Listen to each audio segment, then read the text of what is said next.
Hello दोस्तों, welcome back to my YouTube channel. मैं आपका दोस्त CA Kapil Garg. First of all a very very happy Navratri to all of you. And हम भगवान से ऐसी कामना करते हैं कि आप सभी स्टूडेंट्स अपने अपकमिंग एग्जाम के अंदर काफ़ी अच्छी तरीके से परफॉर्म करें एंड आप सभी सक्सेस को अचीव करें एंड न्यू हाइट्स को अचीव करें। सो इन्हीं कामनाओं के साथ आज हम अपनी वीडियो को स्टार्ट करते हैं। So today is 15 October and अभी आपके सीए एग्जाम्स के लिए केवल 15 डेज ही बाकी हैं। तो अब इन लास्ट 15 डेज में ये आपके लिए बहुत ही क्रूशियल पीरियड है। तो अब इस 15 डेज में आपको किस टाइप से अपनी स्ट्रेटेजी को बनाकर चलना है, आपको क्या करना है, आपको क्या नहीं करना है, तो वो सभी आज हम अपनी इस वीडियो के अंदर डिस्कस करेंगे। So let's dive into the video with me. So last 15 days focus points कि आपके सीए एग्जाम्स के लिए आपके लास्ट 15 डेज के क्या क्या फोकस पॉइंट्स होने चाहिए अभी के लिए, तो वो आज हम डिस्कस करेंगे अभी। तो फर्स्ट ऑफ ऑल, आपने अभी तक जितना कुछ भी पढ़ा ड्यूरिंग योर क्लासेस, अपने प्रिपरेशन पीरियड में जितना भी कुछ आपने अभी पढ़ा, तो अभी आपको केवल उसे को ही रिवाइज करना है। अभी इस टाइम पर आपको कोई भी नया कंसेप्ट जो आपने अभी तक एक बार भी नहीं पढ़ा, अगर आपने मान लीजिए अपनी क्लासेस में पढ़ा था बट आपने उसे रिवाइज नहीं करा एंड आप चाहते हैं कि एक बार आप उसे थोड़ा बहुत रिवाइज करें, so you can do that.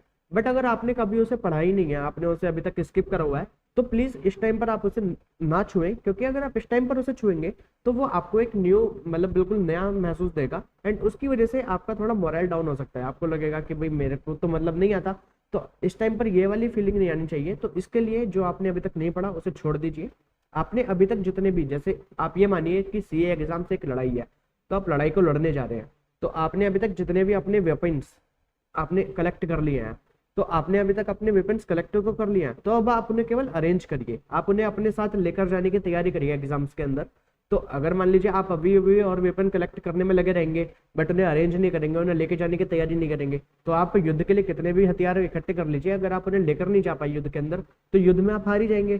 तो इसके लिए अभी आपके पास जितने वेपन्स हैं, जितने आपने हथियार खरीद लिए हैं, केवल आप उतने हथियारों को उन्हें अच्छी तरीके से सिस्टमेटिक वे में अरेंज करने के लिए आप अग्रसर हो जाइए एंड केवल अब आपको उन्हें लेकर युद्ध लड़ने जाना है एंड उन्हीं से आपको युद्ध जीत कर आना है।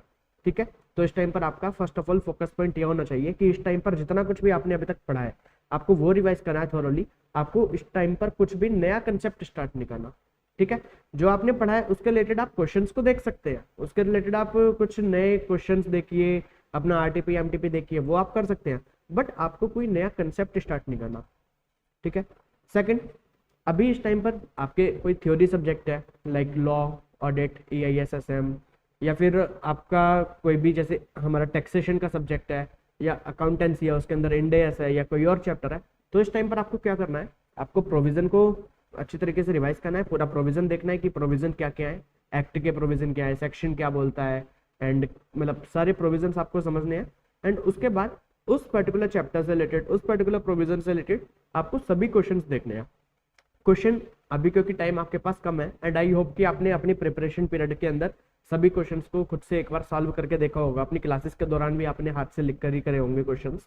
तो अभी मैं आपसे बोलूंगा कि आप एक बार सभी प्रोविजंस को रिवाइज करिए एंड क्वेश्चंस का ऑडिट कर लीजिए कि मतलब आपने पढ़ा कि क्वेश्चन क्या है एंड उसके हिसाब से आप देख लीजिए, आप अपने माइंड के अंदर लीजिए, मतलब क्वेश्चन को प्रोसेस करिए कि इसका क्वेश्चन में क्या क्या प्रोविजन यहाँ पे पूछे गए हैं, उसका क्या क्या आंसर है एंड उसको मुझे किस टाइप से प्रेजेंट करना है, एंड देन आप उसे अपनी बुक के अंदर सॉल्यूशन में से एक बार ऑडिट कर लीजिए। ठीक है, तो आपको क्वेश्चंस का ऑडिट करना है एंड अगर आपके पास टाइम है, आपको टाइम परमिट करता है, तो आप एक दो क्वेश्चन अगर खुद से सॉल्व करके देख लेंगे तो आपको थोड़ा कॉन्फिडेंस बढ़ जाएगा एंड एग्जाम में आपकी लिखते टाइम पर थोड़ी स्पीड भी थोड़ी फास्ट होगी, क्योंकि आपको पहले से पता होगा कि किस टाइप से आपको क्वेश्चन स्टार्ट करना है, किस टाइप से आपको क्वेश्चन एंड करना है, तो वो एग्जाम में आपके लिए थोड़ा फ्रूटफुल होगा। बट अगर आपके पास अभी टाइम की ज़्यादा ही कमी है तो उस केस में आप ऑडिट तो एटलीस्ट कर लीजिए। ऑडिट से फिर आपको इतना हो जाएगा कि हाँ, आपको पता है कि क्वेश्चन किस टाइप से करना है एंड अब वो उसका ऑडिट भी आपको थोड़ा ये देखकर करना है कि फॉर्मेट क्या है, क्या मतलब मान लीजिए कोई न्यूमेरिकल सम है तो उसके लिए क्या फॉर्मेट है, कहाँ से क्वेश्चन स्टार्ट करा गया, किस टाइप से क्वेश्चन को मतलब हमने प्रोसेस करा, पहले क्या करा, फिर सेकंड स्टेप क्या था, थर्ड स्टेप क्या था,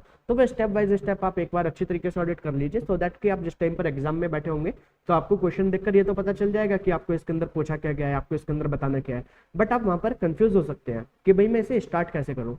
तो वो स्टार्ट कैसे करूँ, तो उसके लिए आप अभी जो ऑडिट कर रहे हैं या क्वेश्चंस को सॉल्व कर रहे हैं, तो पूरा फॉर्मेट देखकर कि किस टाइप से क्या क्या स्टेप्स हैं, किस किस टाइप से हमें क्वेश्चंस को करना है, तो वो आप सभी इस टाइम पर अपना फोकस पॉइंट रखें, ये सभी चीज़ आपको अच्छी तरीके से देखनी है। For theory subjects, revise the concept as much as possible. अब जो लॉ, ऑडिट, EIS/SM तो इसके अंदर क्या करना है, आपको अपने कंसेप्ट को बार बार जितनी बार आप कर सकते हैं मैक्स टू मैक्स आप इसे रिवाइज करते रहिए। आप इसे रिवाइज करते रहेंगे तो आपके माइंड के अंदर कंसेप्ट फिट हो जाएगा। फिर जिस टाइम पर आप एग्जामिनेशन हॉल के अंदर बैठे होंगे तो आपके सामने क्वेश्चन आएगा एंड उसके यहाँ पे आप जितना भी आपने अभी तक रिवाइज करा था वो आप वहाँ पे रिप्रोड्यूस कर पाएंगे। ठीक है, तो आप बार बार बस अभी रिवाइज करते रहिए जितना कुछ भी आपने अभी तक पढ़ा है। Focus on presentation of the answers. अब आपको आंसर्स की प्रेजेंटेशन किस टाइप से करनी है उस पर भी फोकस, अभी जैसे मैंने आपको पहले ही बताया, अभी मैं वही रिपीट करता हूँ कि अगर कोई जैसे हमारा डायरेक्ट टेक्स्ट का सब्जेक्ट है उसके अंदर कोई क्वेश्चन आता है तो उसके लिए आपको क्या क्या किस सीरीज में आपको आंसर करना है, मैं यहाँ पर एग्जांपल बताता हूँ आपको। तो फर्स्ट ऑफ ऑल आपको प्रोविजन लिखना है लॉ का। तो लेट सपोज अगर रिटर्न ऑफ इनकम से रिलेटेड कोई भी आपका क्वेश्चन आता है तो आपको पहले वहाँ पे जो 139 सबसेक्शन 1 या 139 सबसेक्शन 4 या किसी भी सेक्शन के अंदर जो भी उसका प्रोविजन है तो पहले आपको वहाँ पे प्रोविजन को लिखना है। अब यहाँ पर बच्चे क्वेश्चन पूछते हैं कि सर हमें प्रोविजन एज इट इज जो लॉ की लैंग्वेज है या जो बुक की लैंग्वेज है वही लिखनी है। तो पहली बात तो वो प्रैक्टिकली पॉसिबल ही नहीं है, तो ऐसे कोई एज इट इज लॉ की लैंग्वेज तो नहीं लिख पाएगा एंड सेकेंडली वो रिक्वायर्ड भी नहीं है। ठीक है जी, तो वहाँ पर आपको कोई लॉ की लैंग्वेज नहीं लिखनी, केवल वहाँ पर आपको अपनी खुद की लैंग्वेज लिखनी है। उसका आपको इंटेंट समझाना है कि सेक्शन के अंदर बताया क्या गया है वो आपको वहाँ पर लिखना है अपनी खुद की भाषा में। कि आप ऐसे समझे कि आपको एग्जामिनर को समझाना है कि आप एग्जामिनर आपका क्लाइंट है एंड अभी उसे आपको सोल्यूशन बताना है क्वेश्चन का, तो आप अपने क्लाइंट को कोई लॉ की लैंग्वेज तो पढ़ के बताएंगे नहीं, उसे तो आप लेमन लैंग्वेज में बताएंगे। तो आपको एग्जामिनर को भी सेम वैसे ही लेमन लैंग्वेज में बताना है, बट इस टाइप से बताना है कि एग्जामिनर को समझ आ जाए। अब एग्जामिनर को समझ आ गया तो वेल एंड गुड, अगर क्लाइंट को समझ आ गया तो आपको फी दे जाएगा आपकी, एंड अगर एग्जामिनर को समझ आ जाता है तो वो आपको मार्क्स दे जाएगा। तो बस आपको इतना सा काम करना है। तो फर्स्ट ऑफ ऑल आपको प्रोविजंस बताने हैं, उसके बाद आपको फैक्ट ऑफ द केस। अब क्लाइंट के केस में हमें उसके फैक्ट समझने हैं कि भाई क्या उसके फैक्ट हैं, वो क्या पूछना चाह रहा है और उसके क्या क्वेश्चन है। तो सेम आपको एग्जामिनेशन पेपर के साथ करना है कि जो क्वेश्चन के अंदर फैक्ट बताए गए आपको वो फैक्ट रिप्रोड्यूस करना है यहाँ पर। फिर उसके बाद प्रोविजंस को एंड फैक्ट को, मतलब फैक्ट के ऊपर आपको प्रोविजंस अप्लाई करने हैं एंड उसके बाद फाइनली आपको एक कंक्लूजन देना है कि मेरे हिसाब से ये इसका कंक्लूजन है कि अब जो आपके फैक्ट थे एंड जो प्रोविजन है उसके हिसाब से ये कंक्लूजन बनता है, आपका ये फाइनल आंसर है। तो ये 4 स्टेप्स के अंदर आपको अपने क्वेश्चन को प्रेजेंट करना है। फर्स्ट ऑफ ऑल प्रोविजन, उसके बाद फैक्ट ऑफ द केस, तीसरे नंबर पे आपको प्रोविजंस को अप्लाई करना है on the facts of the case and fourth पे आपको कंक्लूजन अपना बताना है 2 या 3 लाइन के अंदर कि हमें ये प्रोविजंस एंड ये फैक्ट पढ़कर ये हमें कंक्लूजन मिलता है कि इस केस में क्या होगा। ठीक है, एंड जो न्यूमेरिकल सम्स है उसके लिए आपको क्या करना है, तो उसके लिए आपको अभी से जैसे मैंने पहले ही बताया कि आपको क्या करना है, जनरली बच्चों के साथ होता है कि अभी तो वो पढ़ते रहेंगे, उन्हें सारे प्रोविजंस पता है, उन्हें आंसर भी पता है, बट वो जिस टाइम पर एग्जामिनेशन हॉल में बैठेंगे तो उन्हें सब कुछ आता है, उन्हें क्वेश्चन पढ़कर समझ आ गया, उन्हें पता है कि उन्हें क्या करना है, क्या इसका आंसर आएगा, उन्हें सब कुछ पता है, सारे प्रोविजंस उन्हें अच्छे से पता है, बट वो उन्हें ये नहीं मिलता। ये स्पेशली होता है इन अकाउंटेंसी, कॉस्ट अकाउंटेंसी। तो उसमें क्या होता है कि बच्चे भूल जाते हैं कि यार मैं स्टार्ट कहाँ से करूँ, मैं आंसर को लिखना कैसे चालू करूँ। तो वो आंसर को लिखना कैसे चालू करना है वो इंपॉर्टेंट है। अगर एक बार लिखना चालू हो गया ना फिर तो आप लिख देंगे पूरा का पूरा न्यूमेरिकल सब, बट एक बार वो लिखना चालू करना जरूरी है। तो उसके लिए आपको starting point of to solve the question ये पता होना जरूरी है। तो वो अभी जो ऑडिट करेंगे आप तो उसके दौरान आपको ये अच्छे तरीके से उस पर फोकस रखना है। ठीक है, सेकंड फॉर्मेट पूरा पता होना चाहिए कि किस टाइप से क्या फॉर्मेट है आपका, particular amount and back tower, मतलब जो भी आपको फॉर्मेट्स बनाने हैं तो वो सारे फॉर्मेट्स आपको पता होने चाहिए। लाइक आपको इनकम फ्रॉम पीजीबीपी निकालनी है तो वो किस टाइप से निकालते हैं, इनकम फ्रॉम हाउस प्रॉपर्टी किस टाइप से निकालते हैं, 24A 24B की डिडक्शन मिलती है वो किस टाइप से मिलती है, एंड टोटल इनकम कैसे कॉम्प्यूट करते हैं, तो वो सारे फॉर्मेट आपको एक बार पता होना चाहिए। ठीक है, एंड वर्किंग नोट्स, अगर आपका कहीं पे भी आप लिख रहे हैं 1 लाख मल्टीप्लाई बाई 2, अगर छोटा सा है तो आप उसे वहीं पे साइड में लिख सकते हैं जहाँ पे भी आपने 2 लाख लिखा, बट उसे 2 लाख डायरेक्ट मत लिखना, आप उसे लिखना है कि 2 लाख आया कैसे। और अगर कहीं उसकी वर्किंग लंबी है, उसके 3-4 स्टेप्स हैं, 3-4 स्टेप्स के बाद कोई एक सम निकल कर आता है, कोई एक वैल्यू निकल कर आती है, तो वो वैल्यू अगर आप एज इट इज पंच कर देंगे तो उसके आपको मार्क्स कम मिलेंगे, वो आपको फुल मार्क्स नहीं देगा एग्जामिनर। तो इस केस में आपको क्या करना है, वहाँ पर आपको वर्किंग नोट अच्छी तरीके से बना कर देना है एंड वहाँ पे जो भी वैल्यू के सामने आपको स्पेसिफिकली मेंशन करना है कि वैल्यू किस वर्किंग नोट से आई है, वहाँ पे वर्किंग नोट नंबर आपको मेंशन करना है। ठीक है, तो वर्किंग नोट बहुत इंपॉर्टेंट है आपके एग्जामिनेशन के लिए, तो वर्किंग नोट पे आपको फोकस करना है। फोकस ऑन टाइम मैनेजमेंट, तो जैसा कि आपको पता है कि 3 घंटे में मिलते हैं एंड 3 घंटे के अंदर हमें 100 मार्क्स का क्वेश्चन पेपर अटेम्प्ट करना होता है, तो उसके लिए एक नंबर के लिए हमें 1.8 मिनट मिलती है। तो यहाँ पर आपको अपनी प्लानिंग इसी अकॉर्डिंग करनी है कि आपको कौन सा क्वेश्चन कितनी देर के अंदर सॉल्व करना है। तो ये जब आप प्लानिंग थोड़ा टाइम मैनेजमेंट करते हुए चलेंगे तो आपका पूरा पेपर सॉल्व हो पाएगा, एंड जब आप पूरा पेपर सॉल्व करेंगे तभी आपके अच्छे मार्क्स आएंगे। एंड इवन अगर आप पूरा पेपर भी सॉल्व नहीं कर पाते तो भी इस केस में आपको क्या करना है, आप अपना 70 to 80% पेपर इतनी अच्छी तरीके से सॉल्व करिए कि भैया 70 to 80% में तो मेरे मार्क्स कहीं कटने ही नहीं है। अगर लेट सपोज कि आप अपना 100% पेपर सॉल्व नहीं कर पाते, तो 70% भी अगर आप सॉल्व कर रहे हैं तो उसकी भी क्वालिटी ऐसी होनी चाहिए कि उसमें से मार्क्स डिडक्ट ना हो पाए। ठीक है, अगर आप 100% कर पाए तो नथिंग लाइक इट, बट अगर आप 100% नहीं कर पाते तब भी आपको 70-80% पेपर इस टाइप से सॉल्व करना है कि उसमें आपके कोई मार्क्स ना कटे, तब भी आपका काम चल जाएगा। ठीक है, क्योंकि अगर 70-80 का आपने सॉल्व करा और उसमें से आपको 60-65 भी मिल जाते हैं तो हमारा तो काम हो जाएगा। हमें तो 200 मार्क्स इन एग्रीगेट चाहिए, बट उसके लिए आपको थोड़ा अपना टारगेट हाई सेट करके चलना है, जैसे कि मैंने आपको अपनी लास्ट स्ट्रेटेजी वीडियो में बताया था जो मैंने 1 अक्टूबर को अपलोड करी थी। अगर आपने वो नहीं देखी तो आप एक बार उसे भी देख लीजिए। एंड आपको रिवीजन करते टाइम पे अभी स्पेशल फोकस रखना है on greater than equal to, less than equal to. अब ये क्या है, तो अब यहाँ पर बच्चे कंफ्यूज हो जाते हैं। मैं एक एग्जांपल लेता हूँ, अभी हमारी लास्ट रिविजनरी वीडियो थी रिटर्न ऑफ इनकम के ऊपर। तो रिटर्न ऑफ इनकम में return of income under section 139 sub section 1 किसे फाइल करनी होती है, तो फर्म एंड कंपनीज को तो मैंडेटरीली फाइल करनी होती है। फर्म एंड कंपनीज को छोड़कर अगर किसी की बेसिक एग्जाम्पशन लिमिट से ज्यादा होती है इनकम तब उसे फाइल करनी होती है।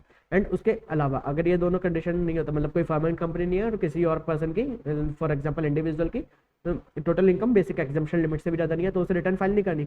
But still there are 7 cases, हमने 7 केसेस डिस्कस करे थे जहाँ पे उसे रिटर्न फाइल करनी पड़ जाती है उसके बावजूद भी। तो वो 7 केसेस के अंदर 2 केस ऐसे थे।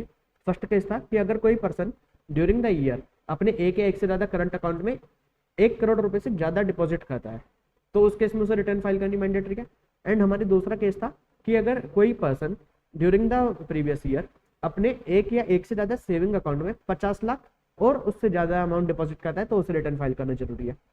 तो फर्स्ट प्रोविजन क्या था, तो उसमें था greater than 1 CR, and second provision क्या था, ग्रेटर देन और इक्वल टू 50 लाख। तो अब अगर मान लीजिए एग्जामिनेशन में आपसे क्वेश्चन पूछा जाएगा कि भाई बताइए कोई एक इंडिविजुअल है मिस्टर ए एंड उसने during the previous year 1 crore रुपए अपने करंट अकाउंट के अंदर डिपॉजिट करे, तो अब वहां पर बच्चे कंफ्यूज हो जाएंगे कि यार ये वहां पे ग्रेटर देन 1 करोड़ था या ग्रेटर देन और इक्वल टू 1 करोड़ था। अब उसने 1 करोड़ डिपॉजिट करा है तो इस केस में उस पर 139(1) के अकॉर्डिंगली उसे रिटर्न फाइल करने की कोई रिक्वायरमेंट नहीं है, क्योंकि वहां पे वर्डिंग यूज करी गई है एक्सीडिंग 1 करोड़। बट अभी उसने एग्जैक्टली 1 करोड़ यहाँ पे डिपॉजिट कराया तो उसे रिटर्न फाइल नहीं करनी। तो ये greater than equal to, less than equal to, ये एग्जामिनेशन के टाइम पर आपको बहुत याद आते हैं कि यार अगर उस टाइम पे थोड़ा ध्यान से पढ़ लिया होता तो शायद आज हम यहाँ पे कंफ्यूज नहीं होते। तो ये चीज पे आपको फोकस रखना है कि ग्रेटर देन इक्वल टू कहाँ पर है, लेस देन इक्वल टू कहाँ पर है। तो ये सब आपके रिविजन पॉइंट के इस टाइम पर फोकस पॉइंट होने चाहिए। ठीक है जी। एंड अभी हमने अपनी सीए इंटरमीडिएट के डायरेक्ट टेक्स्ट की रिविजन सीरीज कंप्लीट करी है। एंड उस रिवीजन सीरीज के अंदर मैंने आपको 17.5 आवर्स, अप्रोक्सीमेटली 18 आवर्स के अंदर पूरा का पूरा सीए इंटरमीडिएट का direct text directly from ICAI SM completely revise कराया from the chapter 1 to chapter 10। तो उसके अंदर 10 चैप्टर थे, वो सभी चैप्टर्स हमने आपके साथ डिस्कस करे हैं। एंड उसके जितनी भी निटिग्रिटीज थी जिसके ऊपर भी एग्जामिनर आपको एग्जाम के अंदर टेस्ट कर सकता है, जो छोटे छोटे पॉइंट्स पूछे जा सकते हैं एग्जाम्स के अंदर, वो सब भी मैंने आपके साथ उस रिविजनरी वीडियो के अंदर डिस्कस करे हैं। तो वो 17.5 घंटे की एक रिवीजन सीरीज आप हमारी अगर आपने अभी तक नहीं देखी तो प्लीज आप उसे देख लीजिए। That would be very fruitful for your CA intermediate direct text exam. And इसी के साथ अब हम आपके लिए आज नवरात्रि स्पेशल एक और सीरीज लॉन्च करने जा रहे हैं सीए इंटरमीडिएट के डायरेक्ट टेक्स्ट के रिलेटेड ही। तो इसमें क्या होगा कि इसके अंदर हम आपको क्वेश्चन सॉल्व करवाएंगे, मतलब सॉल्व बेसिकली ऐसा नहीं कि मैं आपको वर्ड बाय वर्ड लिख के सॉल्व करवाऊंगा, मैं आपके साथ क्वेश्चंस को डिस्कस करूंगा कि कौन से क्वेश्चन में कौन से प्रोविजंस पूछे गए हैं, किस टाइप से आपको क्वेश्चन रीडिंग करनी है एग्जाम के अंदर, किस टाइप से आपको प्रोविजंस को अप्लाई करना है, आपको अपने माइंड के अंदर सारी चीजें किस टाइप से प्रोसेस करनी है। क्योंकि बच्चों ने प्रोविजंस पढ़ तो लिए, अब प्रोविजंस के एप्लीकेशन नहीं हो पाते, क्योंकि डायरेक्ट टैक्स एक इस टाइप का सब्जेक्ट है कि उसे होलिस्टिकली पूरा लेकर चलना होता है। तो उसमें केवल आप एक चैप्टर वाइज चैप्टर नहीं चल सकते, आपको PGBP भी देखना है, सैलरी भी देखना है, साथ में डिडक्शन भी देखना है, क्लबिंग भी देखनी है एक ही क्वेश्चन के अंदर।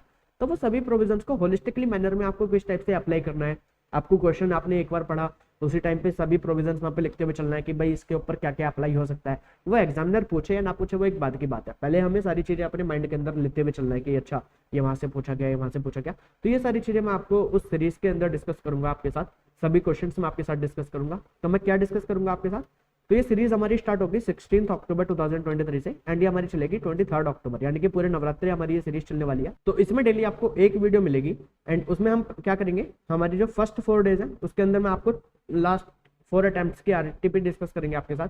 RTP नवंबर 23, RTP मई 23, RTP नवंबर 22, RTP मई 22। एंड जो हमारे रिमेनिंग 4 डेज है उसके अंदर मैं आपके साथ प्रीवियस ईयर क्वेश्चन पेपर्स को डिस्कस करूंगा। तो कौन कौन से क्वेश्चन पेपर, मई 23 का पेपर, नवंबर 22 पेपर, मई 22 पेपर एंड दिसंबर 21 का क्वेश्चन पेपर, ये मैं आपके साथ डिस्कस करूंगा। एंड ये डिस्कस भी मैं आपके साथ कैसे करूंगा, मैं टाइम बाउंड मैनर में ही डिस्कस करूंगा। टाइम बाउंड मैनर कहने का मतलब कि जैसे कि मैंने आपको बताया कि आपको 1 मार्क के लिए 1.8 मिनट होती है, तो उसमें आपको कितनी देर में क्वेश्चन को सॉल्व करना है, तो अब सॉल्व करना है वहाँ पे आपको पूरा लिख के, तो अब उसे कितनी देर में हमें पढ़ के समझकर सारे प्रोविजंस को अपने माइंड के अंदर प्रोसेस करना है।